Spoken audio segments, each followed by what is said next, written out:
Magandang hapon po, kapatid na Jen, kapatid na Nelson. Magandang hapon po sa lahat ng inyong mga manunood at lahat ng mga tagahanga. Payagan po ninyo na basahin ko na. Ito pong statement ng Iglesia ni Cristo galing po sa tagapamahalang pangkalahatan, kapatid na Eduardo V. Manalo. Pahayag ng Iglesia ni Cristo tungkol sa mga investigasyon ng malawakang katiwalian sa mga flood control projects. Ang Iglesia ni Cristo ay payapang nagmamasid sa kasalukuyang nagaganap sa Pilipinas, kalakip ang pananalangin sa Diyos na sana ang makapamayani sa ating bansa ay ang kapayapaan at katarungan.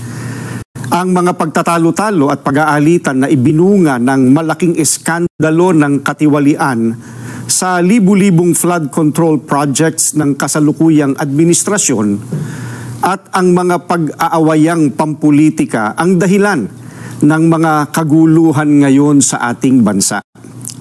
Nakita namin ang ginawang hakbang ng pamahalaan sa layuning alamin ang punot dulo ng mga napaulat na mga anomalya sa mga nasabing proyekto.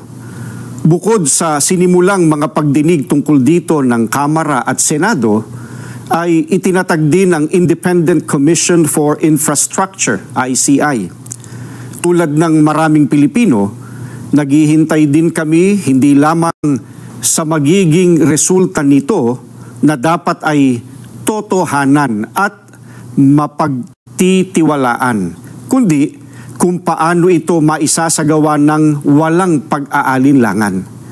Gaya ng nararapat, kailangang mapanagot ang pinakaugat ng mga pagnanakaw ng daan-daang bilyong piso sa kaban ng bayan sa panahon pa naman ng paghihirap ng mga mamamayan. Ito ay para mailapat ang katarungan at harinaway upang hindi na tularan pa ng iba. Subalit, hindi ito magagawa kung ititigil na ang investigasyon ng Senado, gaya ng napapabalitang gagawin ng liderato nito dahil sa hindi malinaw na dahilan. Gayun din, hindi rin makatutulong ang investigasyon ng ICI sa palihim nitong pag-iimbestiga. Ano pat anuman ang maging resulta nito ay posibleng hindi maging katanggap-tanggap sa mga mamamayan at makadagdag lamang sa nagaganap na kaguluhan at kawalang katiyakan. Kailangang bukas at dapat masaksihan ng sambayanan ang mga pagdinig sa isinasagawang investigasyon.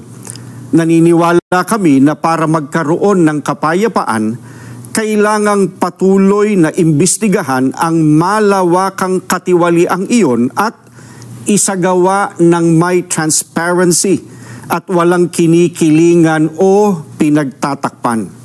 Isa itong kahayagan ng sinseridad ng mga kinauukulan. Nakalagda po ang kapatid na Eduardo V. Manalo, ang tagapamahalang pangkalahatan ng Iglesia ni Cristo.